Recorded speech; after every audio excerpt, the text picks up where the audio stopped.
Patrick, we're headed full speed ahead into the holiday season, so the biggest question facing your home is going to be, is it ready for the holiday season? And if you look around at your carpet, tile, rugs, upholstery, and the answer is no, you need to call my cleaning heroes at Zero Res.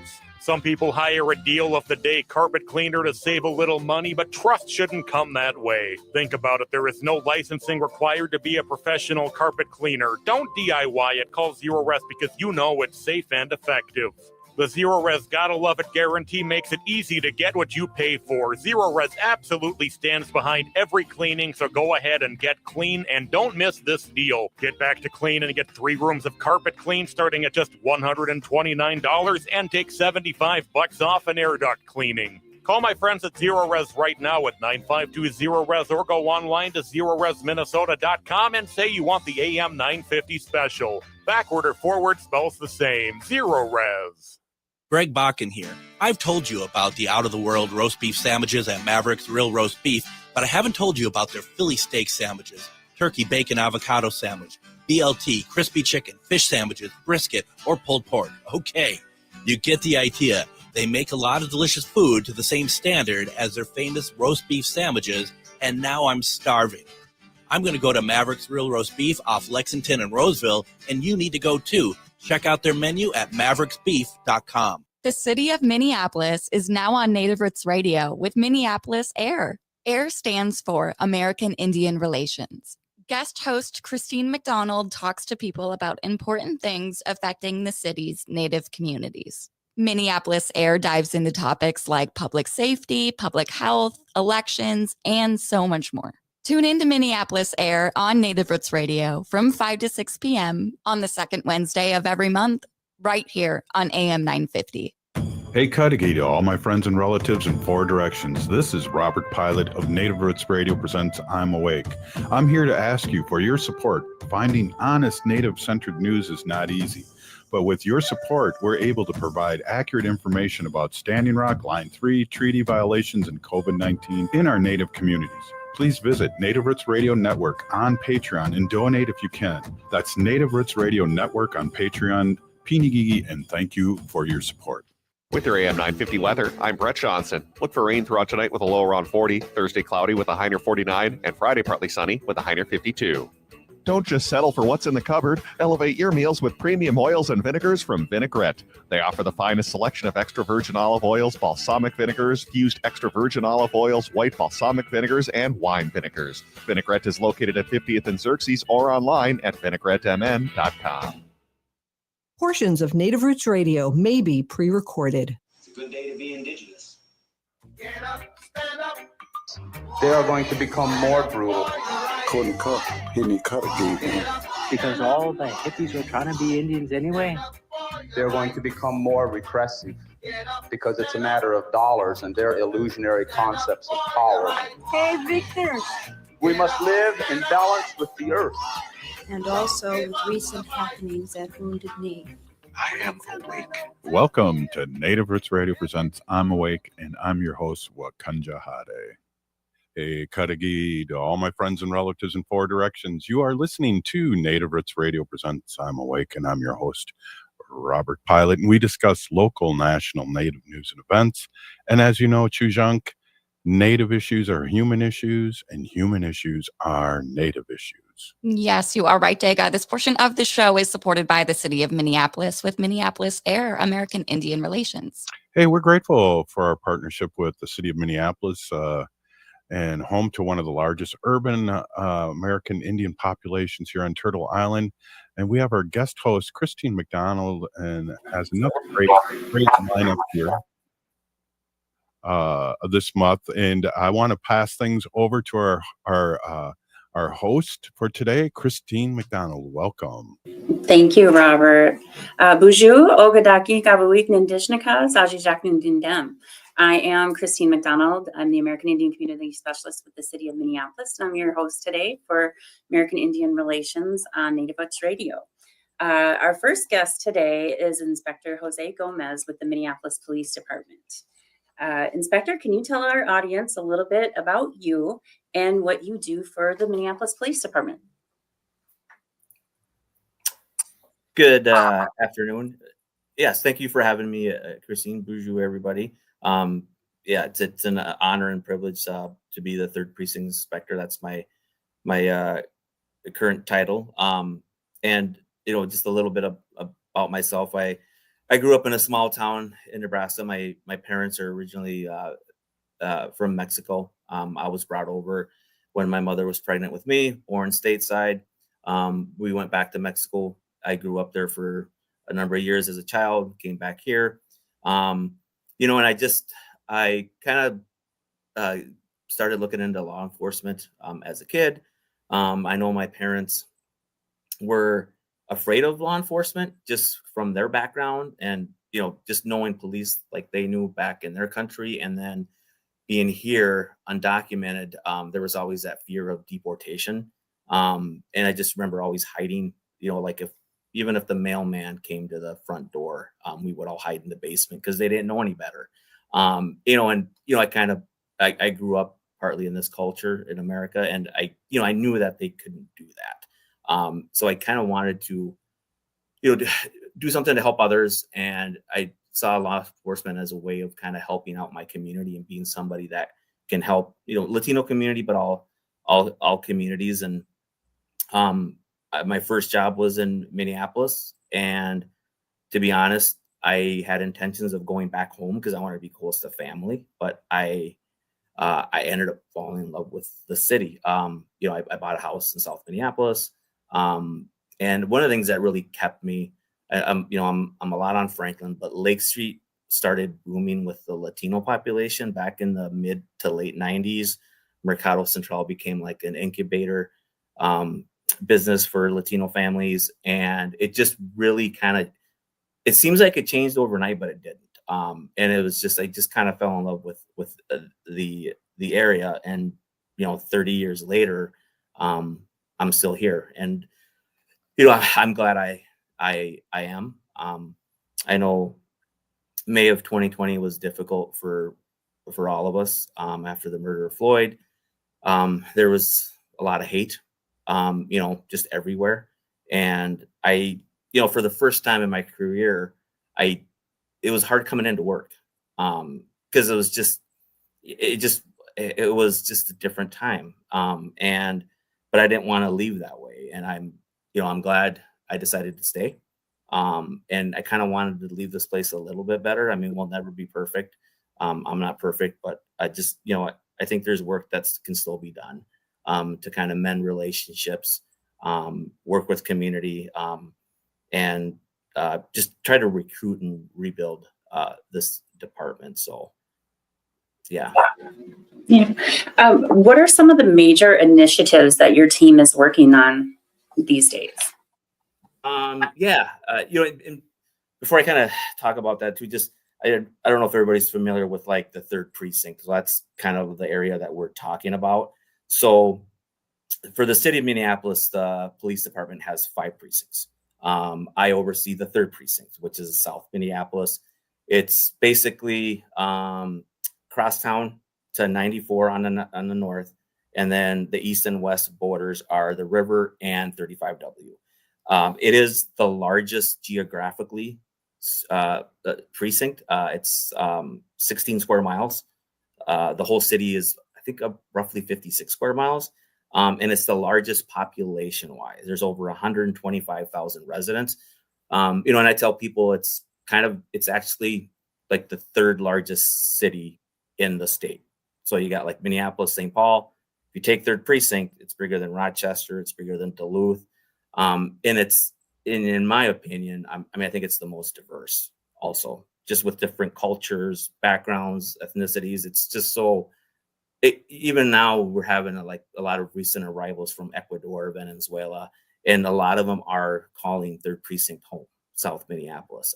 It's just always kind of been a hub for communities that are coming here. So, so for the third precinct summit, at the precinct level, the main responsibility is 911. We respond to 911 calls. And we have 2 investigators that are sworn that work on property crimes.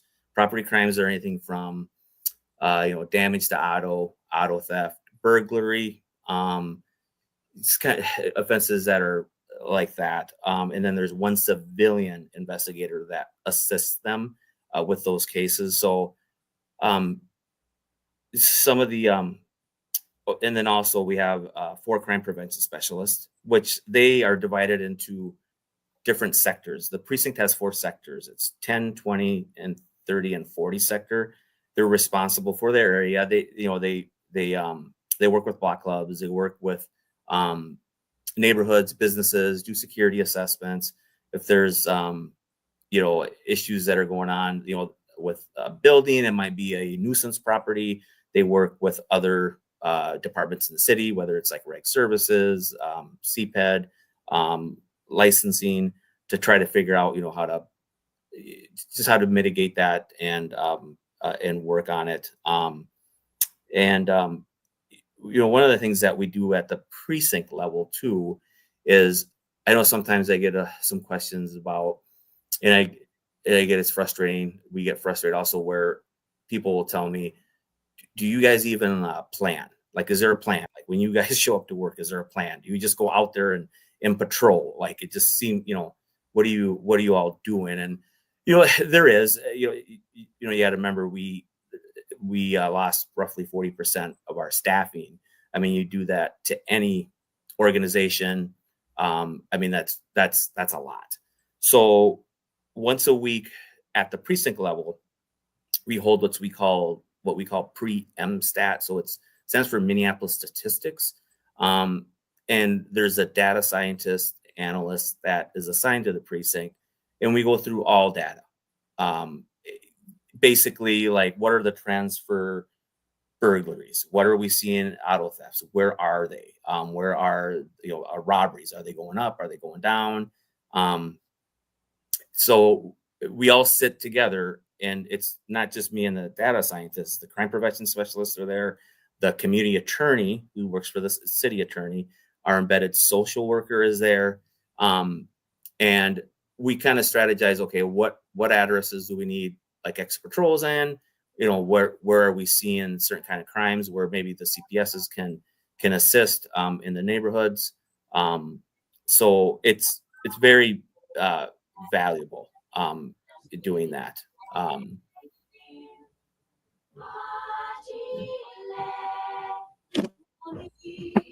Yeah.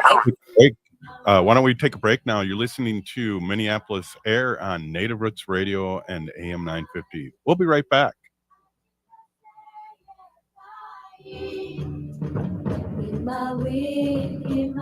Getting bus and train information in your language just got easier. Customers who call Metro Transit at 612-373-3333, again 612-373-3333, are able to select language options at the start of the call. To access information in Spanish, select option 2.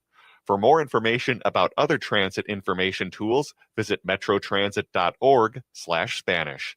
That's metrotransit.org/Spanish. If the statistics say that 1 in 3 Native women and 1 in 6 Native men have experienced sexual assault in their lifetime, it means our whole community is affected by sexual violence. 1 is too many. Don't stand by, stand up. Don't engage in acts of sexual violence, and shut down the dirty jokes, the gossip, the victim blaming and shaming. As a community, we can change the way we respond. Contact the Minnesota Indian Women's Sexual Assault Coalition to attend a workshop to learn more. Sponsored by the Minnesota Indian Women's Sexual Assault Coalition. It's okay to talk about mental health. It's okay to struggle. And it's okay to ask for help.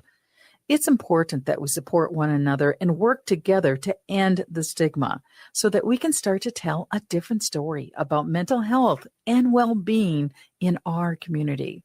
If you're looking for support for yourself or want to find resources for a loved one, visit makeitokay.org to get started. That's makeitokay.org. Step into the world of movement and native culture at Nimiwin, now showing at All My Relations Arts. Nimiwin is translated as Everyone Dance. This moving multimedia exhibition, curated by Josie Hoffman, delves into the connection between movement and identity, drawing inspiration from dance and powwow traditions. It showcases the work of Indigenous artists from Minnesota, emphasizing the fluidity of movement in our bodies, land, and community. Witness Nimiwin and its powerful expression on Indigenous art. On display now through January 18th at All My Relations Arts in Minneapolis.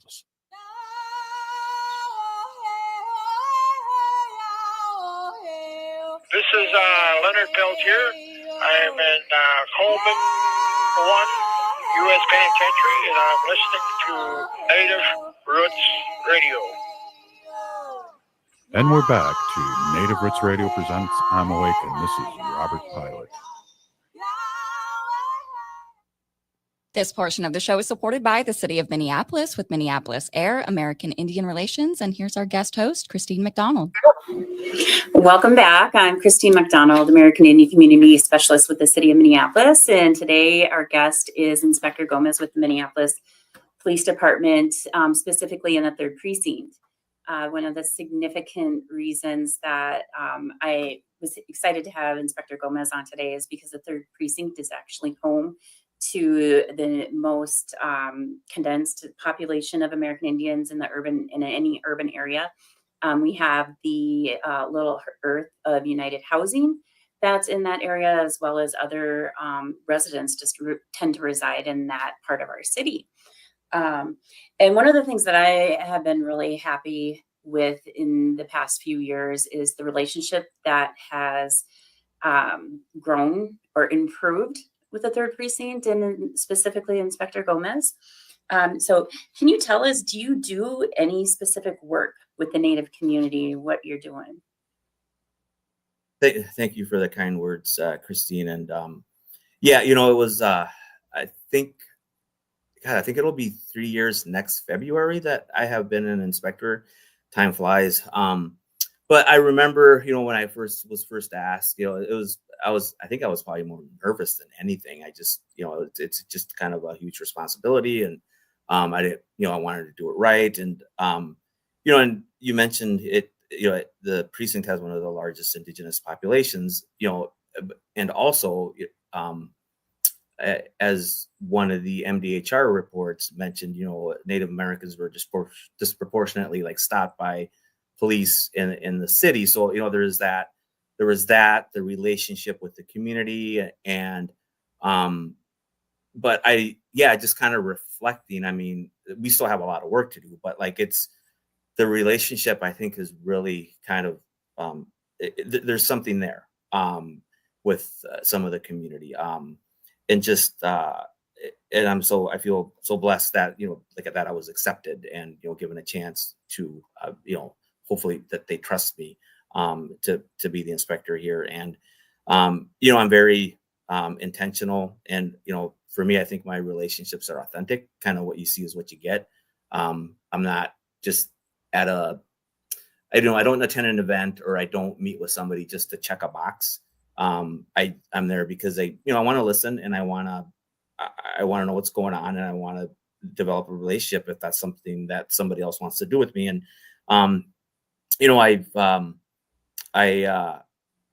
we do a lot of kind of volunteer work with the officers. I've gotten the officers to, there's kind of 2 large marches that happen every year. There's the Native American kickoff that happens May. And then there is the MMIW March, the Missing and Murdered Indigenous Relatives March, that happens also. And for those, typically you apply for the street permits, closures, it's a parade route. But, officers from the 3rd Precinct, and we get assistance from Park Police, Hennepin County, and Transit. We, officers volunteer to escort and block the streets, make sure everybody's safe. And, one of the things that I noticed kind of going into the 2nd year, we were working with AIM and Many Shields. So AIM, American Indian Movement, and Many Shields, it's just a local nonprofit here on Franklin. But it was just kind of cool. We were all working together, blocking streets, kind of leading the route. And if you know anything about the American Indian movement, I mean, they were started because of discrimination and police brutality a long time ago, the 70s maybe, if I remember right. So here we are working alongside of them and partnering with them. And I remember, I can't remember who it was, but they made a comment like they never thought they'd see the day that, Minneapolis police and A.I.R are working together. And that kind of stuck with me. That means a lot. And actually, sometimes when they go out to do those, I'll wear my movement hat when I'm out there with the parades or at events. So so it's just been very intentional with those relationships. I always I have office hours at the Minneapolis American Indian Center. The director has been gracious enough to allow me to use some of that space, and I've developed great relationships there. A lot of meetings with Little Earth, the LIRA board, Little Earth Residents Association. They're having some challenges with some crime issues. Kia Boys, everybody's kind of heard of them. They've been around that area. And then another volunteer group that I have a relationship with some of the members, and we communicate quite a bit when, unfortunately, there's some incidents that happen, and that's the Little Earth Protectors. They're totally voluntary. They're out there at night, doing great work. And, sometimes there's things going on, and we kind of need to communicate to pass on information, and maybe they have something that can help us. Maybe I have something that can help them, keep them safe if I know of anything. And then I mentioned our pre-MSTAT a little bit ago. We Chief O'Hara has public MSTATs. I think it's like every other month almost. I've hosted one at the American Indian Center. That was probably in September, if I remember right. It was a great event. I had Manny Shields do the drumming for the beginning. I think, Christine, you did the smudging. Yep. So we're working with these relationships. I know in the past we used to have, it was called the Police Athletic League. And that is a 501c3. Prior to May of 2020, it was a unit of, I think it was 4 officers, but 2 of them were on the south side. Some listeners may remember as Officer Cheryl Goodman and Officer Colleen Zombie. They had a girls mentorship group, and they also had like volleyball, girls volleyball that they do. And I mean, that was great. I remember them with the girls planning trips. They take them to powwows. They went to like a national powwow in New Mexico one year. They'd help them with homework. And that kind of went away after, I mentioned that we lost almost 40% of our staffing. But they brought back a pilot program in North Minneapolis. And I'm hoping that at some point we can get something going again and call it like Southside PAL, and maybe specific to Little Earth area, South Minneapolis, and start getting the officers so they can connect with these kids when they're younger. And it's challenging. Just being a kid is challenging nowadays. And just having an officer there, being active, being a good role model. Hopefully that can that can come back to the South Side. I also attend both. I attend 2 MUD meetings. The public safety MUD, which is Mary Lagarde chairs, and then the opioid and unsheltered MUD meeting, which I think Robert Lilligren is the chair of that one. So very active in those. I attend almost every meeting. We have great discussions, bring them updates of what's going on as far as public safety, what I'm seeing in the neighborhood, and just try to help out the community any way we can. So can you tell us how people can stay informed about safety in their community? Yeah, the police department, we have a very good dashboard. You can go, I guess I would, if you have Google search engine, you can just put in Minneapolis crime statistics. It'll shoot you to the site, but it's easy to navigate. It might be a little intimidating. There's a lot of information on there, but you can go by like ward, by neighborhood, filter dates, and it'll tell you, what the crime stats are in your neighborhood. Like, are your burglaries going up, down? What are they from last year? What are they the last 28-day period? And we kind of use the same one. It's a little more in depth of what we use, but the dashboard is a great place to go. Another one I would recommend is to get public safety alerts. So you could go in your Google search engine, put Minneapolis public safety alert information, and then it'll send you to the city site where you can put in your email, and you'll get anytime there's some type of incident that happens in a neighborhood, and we put out a press release, you'll get an email about it. You can choose text, email, but that's a good way of staying connected. If you want to get involved and be like a block club leader, you could also just go on the sites and contact the local crime prevention specialist.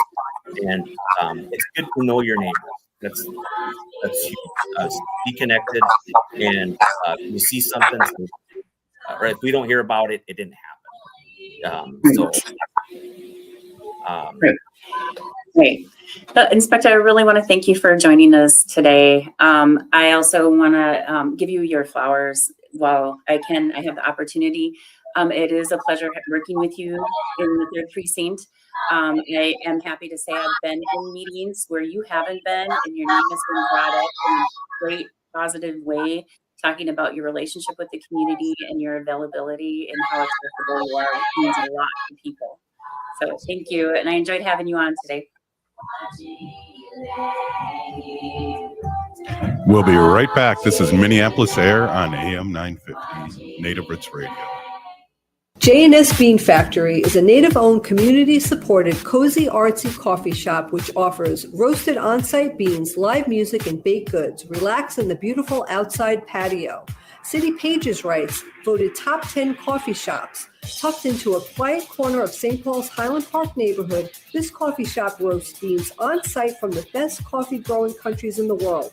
Located at 1518 Randolph Avenue, St. Paul. The good stuff. Thinking about college? Consider checking out Minnesota private colleges. These 18 nonprofit institutions keep the focus on students with small classes and professors who will get to know you. You'll find students from all backgrounds, and no two colleges are alike.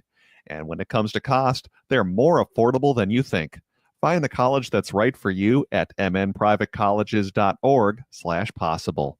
That's mnprivatecolleges.org/possible. It's okay to talk about mental health. It's okay to struggle. And it's okay to ask for help. It's important that we support one another and work together to end the stigma so that we can start to tell a different story about mental health and well-being in our community. If you're looking for support for yourself or want to find resources for a loved one, visit makeitokay.org to get started. That's makeitokay.org. The city of Minneapolis is now on Native Roots Radio with Minneapolis A.I.R. A.I.R stands for American Indian Relations. Guest host Christine McDonald talks to people about important things affecting the city's Native communities. Minneapolis A.I.R dives into topics like public safety, public health, elections, and so much more. Tune in to Minneapolis A.I.R on Native Roots Radio from 5 to 6 p.m. on the second Wednesday of every month, right here on AM 950. ATNF AM 950, St. Louis Park, Minneapolis, St. Paul. Tom Hartman here to tell you about St. Paul-based All Energy Solar. They've been providing solar energy solutions to customers since 2009. All Energy Solar's professionals will help you through the entire process, from a free site assessment to a custom design that works for your property. Now is the time to go solar. Make a powerful investment by switching to solar energy by visiting allenergysolar.com for your solar quote. That's allenergysolar.com. Would you let animals pick your insurance? Do you really need to experience mayhem to get the best rates? Or how about a celebrity quarterback or fake university saving you money? There's a lot of marketing stunts when it comes to insurance, but what you really need is someone looking out for you. Call Array Insurance, and they will work hard to find you the best insurance coverage and rates. So avoid gimmicks and call Cheryl at Array, 763-504-3067, or arrayinsurance.com. Array Insurance, working hard for you.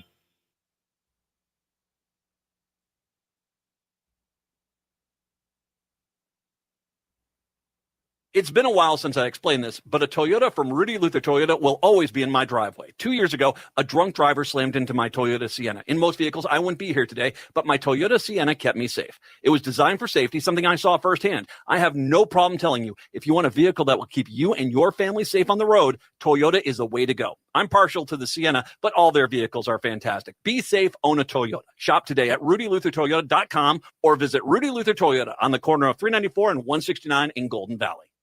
With your AM 950 weather, I'm Brett Johnson. Look for rain throughout tonight with a low around 40, Thursday cloudy with a high near 49, and Friday partly sunny with a high near 52. Tired of ordinary? Elevate your culinary experience with Vinaigrette's premium oils and vinegars. From extra virgin olive oils to balsamic vinegars, they've been perfecting the art since 2009. A family-owned gem at 50th and Xerxes in Minneapolis. Visit vinaigrettemn.com for a taste of excellence. It's the time. Annie, I'm Lieutenant Peggy Flanagan, and you are listening to Native Roots Radio. Welcome back to Native Roots Radio presents I'm Awake, and this is Robert Pilot. This portion of the show is supported by the City of Minneapolis with Minneapolis A.I.R, American Indian Relations, and here's our guest host, Christine McDonald. Welcome back. I'm Christine McDonald. I'm the American Indian Community Specialist with the City of Minneapolis. Our next guest joins us from the city's Health Department. It is Heidi Ritchie, who is the city's Deputy Health Commissioner, and she'll be speaking about how the City of Minneapolis Health Department is working to bridge healthcare access gaps and reduce barriers in underserved communities, including their new mobile medical unit. Heidi, can you tell us about yourself and what you do as the Deputy Health Commissioner? Miigwech, Christine, Bonjour, everybody. Heidi Ritchie, I'm the Deputy Commissioner of Health for the City of Minneapolis. I'm so pleased to be here today. I was born and raised in Minneapolis, and so it really is a passion and commitment that I have to the residents and folks that live and play and work in the city of Minneapolis. I'm a registered nurse, and I'm also a global and public health nurse. I've worked for the city for 19 years. The past few have been in the health department. So I've been here since 2022. Prior to serving as interim commissioner in the health department and then deputy commissioner in the health department, I served as the mayor's policy and budget director. And so I held my portfolio that included public health, climate and sustainability, opioid response, homeless response, violence prevention. So those are some of a few topics that I worked on before coming to the health department. In the health department, I'm the current deputy commissioner of public health initiatives and operations.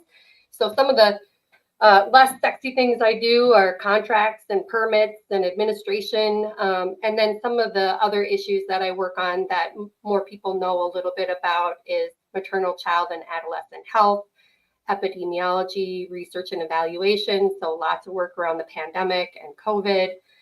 Emergency preparedness, our school-based clinic programs, and then, of course, our opioid response.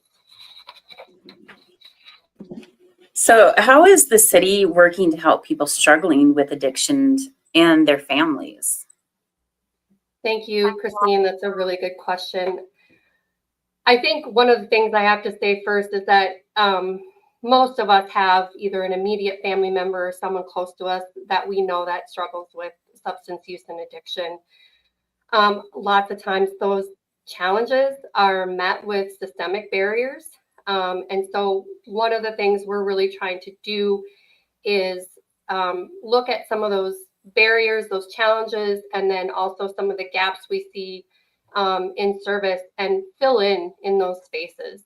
There's a lot of people working on these issues, the county, the state, the city, lots of nonprofits. And so we want to make sure that we're coordinating our efforts so that we can work with folks to maximize the amount of investment and the resources, because this problem is way too big for any one entity to handle. We have to all work together. Yeah, absolutely. Can you tell us what type of services the mobile medical unit is going to offer? That's kind of the main event for me being here today.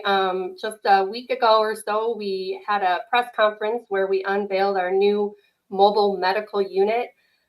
This thing is gigantic. It has a dental chair. It's got an ADA lift. There is private rooms so that we can do assessments where people can feel comfortable to share the things that providers need to know in order to effectively and efficiently provide care for folks. Really what we were trying to do is, again, as I mentioned, fill gaps and meet the needs of underserved communities. And so I have to give props to our opioid response team led by Suzanne Murphy, who's the project manager for that team. They've been working on this project for the better part of a year. And so I know they're very excited to get this on the ground. We've got a lot of work to do to do some planning around it, some hiring of staff. But we will have things like increased access to treatment. We're trying to promote long-term recovery, and we want to expand the access and delivery of medications for opioid use disorder.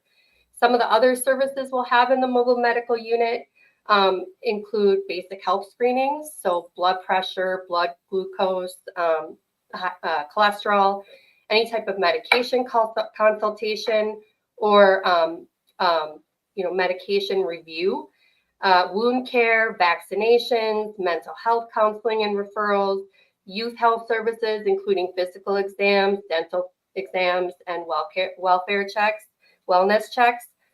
Then we'll also, as I mentioned, have medications for opioid use disorder. And we want to make sure that if we don't have what can be provided to folks, we can have a handoff, hopefully a warm handoff for any type of referral services to housing, jobs, education, things like that. Are those services at a cost to those who are receiving them, or is it billed, or is it free? They are no cost services to folks. If there is an insurance, if folks have insurance, we will take that and we will attempt to bill the insurance company so we can get some patient revenue. Any type of patient revenue we have will go back into the program. And so we will explore that as an option, but these are no cost services to the people of Minneapolis. Is there anything more you can tell about the medicated assisted treatment that will be offered? We're still working on what that will look like. As you can imagine, with things like Suboxone or methadone or the variations of Suboxone, which you might have heard, buprenorphine is the generic term. There's also Sublocade and Brixadi, which are injections that are kind of newer out there. And so we're looking at what our options are and what might meet the needs of the folks that we're going to be serving. But we definitely want to provide that access for folks because we see that that's really the gold standard for moving people from addiction into treatment, into recovery, and then into long-term recovery that would last 90 days or more. That is amazing. When is the mobile medical unit scheduled to start operating? We hope to have things up and running sometime in 2025, early 2025. We're guessing probably early Q2. At the moment, we're hiring staff. And so we're hopeful to get those staff on board. So those are medical personnel that we're hiring. And because this is a very brand new program to us, we want to onboard some of our medical personnel and make sure that they're involved in setting up this programming and the operations of the unit. When is it, I mean, when it starts operating, is it going to be moving around the city, or will it be, where's it going to be located? Is it going to be in specific areas? Yeah, well, the MMU can be used by anyone in the community, but it will be deployed at specific locations. And what we're looking at is locations where care might be particularly challenging or needed the most. And we want to make sure that our services are culturally responsive and trauma informed. And so we want to make sure that the value placed on those pieces is value that's going to be needed in the locations where we are. Really, what we want to do is make sure that we're providing access to these services where there is currently a lack of access. So, things like after hours. So, we know clinics run on, business hours and not on weekends oftentimes. So we want to make sure that we're providing some access there. We're in conversations with a lot of our internal partners, like our fire department and our Office of Community Safety, about how we might be able to support them in their work.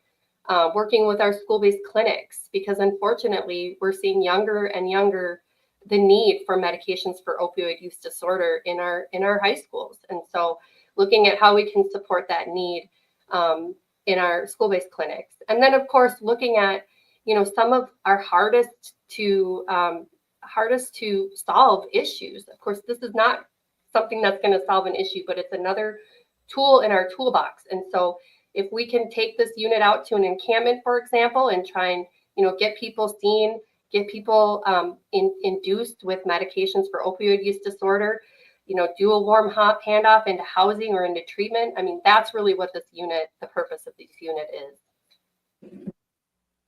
is. So I guess I got another question. So how is this being funded? This is being funded with our opioid settlement dollars. So the city of Minneapolis received right around $18 million, and the disbursement is over 18 years. So we have to kind of plan out how we're using the money. And so the first sort of big batch of money we got, we received in the end of 2023, and we are, in the end of 2022. And so we're working through the funding allocations that we received at that time, and the mobile medical unit was basically the one thing that we knew we needed to get out there. And so it's being funded right around near $1 million, and that includes both the staff, the unit, and then some other pieces that go with it, equipment and the like. Are there additional services or programs that the city has to address the substance use and the opioid crisis? Yeah, I mean, this is a big one a big new one that we're undertaking right now, but we've been doing this work since the mayor convened his multi-jurisdictional task force back in 2018. They came out with recommendations in 2019, and we've been working on those recommendations. So some of those had to do with the syringe litter that we see throughout the city. So the city of Minneapolis has a syringe litter program. It includes going to pick up needles, doing sweeps of alleys or public right-of-way. We have syringe boxes that are placed strategically throughout the city. And so we're really the only entity that has any type of syringe program. If, the county uses us as their cleanup. And so that's one of our pieces. Also, we partnered with the fire department to install one of our first ever Narcan vending machines. That's at Fire Station 21 in South Minneapolis. It's dispensed over 1,000 boxes of nasal naloxone in the 4 months that it's been operational. We've had to refill it on a weekly basis.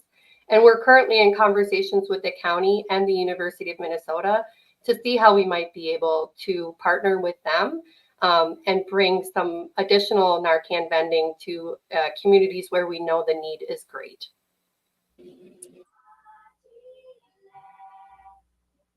Hey, why don't we take a quick break here? This is Minneapolis A.I.R, Minneapolis Indian Relations here on Native Roots Radio. We'll be right back after this short break.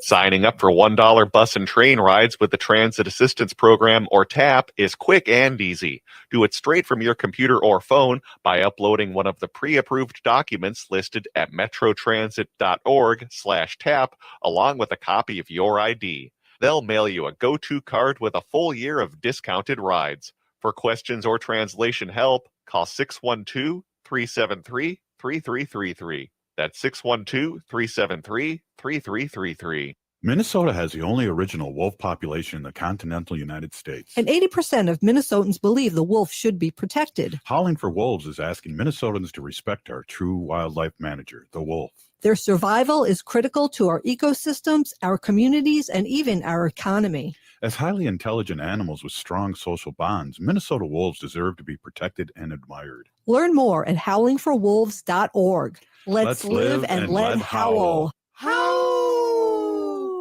The city of Minneapolis is now on Native Roots Radio with Minneapolis A.I.R. A.I.R stands for American Indian Relations. Guest host Christine McDonald talks to people about important things affecting the city's Native communities. Minneapolis A.I.R dives into topics like public safety, public health, elections, and so much more. Tune in to Minneapolis A.I.R on Native Roots Radio from 5 to 6 p.m. on the second Wednesday of every month, right here on AM 950. Programming on Native Roots Radio is supported in part by MNsure. Looking for health insurance, but not sure where to start? MNsure has you covered. You can find discounts, compare private health plans, and see if you qualify for free or low-cost insurance. Plus, get help from an expert so you save on the coverage you need. Enroll online by December 18th for coverage starting January 1st. Get started today at mnsure.org. That's mnsure.org. Hi, I'm Jane Fonda, and you're listening to Native Roots Radio. And we're back to Native Roots Radio presents I'm Awake, and this is Robert Pilot. This portion of the show is supported by the city of Minneapolis with Minneapolis A.I.R, American Indian Relations. And here's our guest host, Christine McDonald.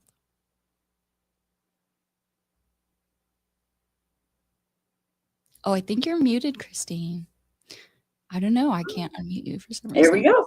So welcome back. I am Christine McDonald. I'm the American Indian Community Specialist with the city of Minneapolis. And we're joined tonight by Heidi Ritchie, who is the Deputy Commissioner of the Health Department. Thank you, Heidi, for being with us this evening. When we left, we were talking about the mobile medical unit that is being implemented in the later part of 2025. You mentioned that you're currently hiring to fill those positions. If people are interested in learning about those positions or finding the openings, where would they look to find those? Well, unfortunately, that posting has closed. So we are hopefully making offers to folks. But if we do need to repost, we will definitely let you know. What will be on that? Pardon? How many staff will it take to run that mobile medical unit? So right now we are training 2 of our public health specialists that work for the opioid response team.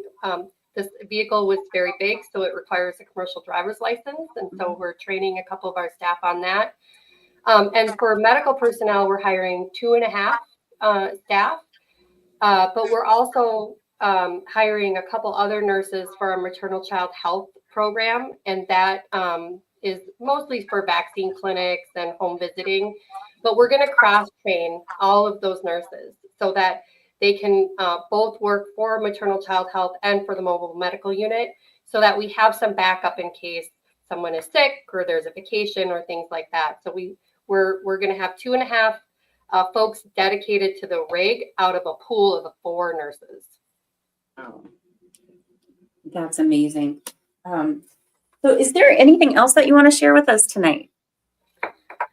Yeah, there's a couple more things that I want to share about some of our opioid response work. We, there's a lot of facets to this work. I mentioned some of them. There's intervention, there's the treatment, there's the recovery, but there's also prevention pieces. And I think, if we can really have some robust preventative measures in place, we can tamp down a little bit on some of the back end work that we have to do to get people out of addiction. Fentanyl is like nothing we've ever seen before. It hijacks the brain, and it is incredibly difficult to overcome. It's powerful. And it's something that if we can prevent folks from using fentanyl in the first place, it's a much better way for us to address this problem than just going at it from the back end. So we're really trying a holistic way of addressing this issue. We're looking at a prevention and awareness campaign, working on that with Russell Herder, which is we've worked with them before on our Climate Legacy initiative. And so really trying to, get some of the prevention out there, also working with our school-based clinics on prevention, and then working not just on prevention with our adolescents, but also provider prevention. And so helping providers understand what this drug does and how they can help when they see patients that have been, like I said, basically hijacked by fentanyl. So the prevention piece, I think, is one that I really wanted to mention. Like I said, I think it's important for us to make sure we're taking this, multi-pronged approach to addressing this crisis. And then I think the other pieces is that we are contracting with community partners. And I think that's really important because some of the community partners are way closer to the community in this work than we are. Actually, most of them are. And so partnering and providing funding to community groups that already do this work or are looking to enter into this work that serve a particular population and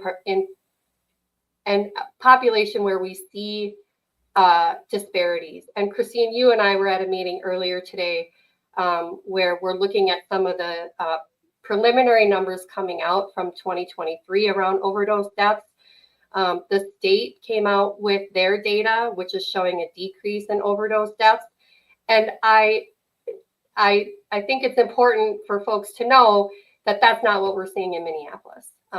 So the state might be seeing that decrease, but in Minneapolis, we've actually seen an increase.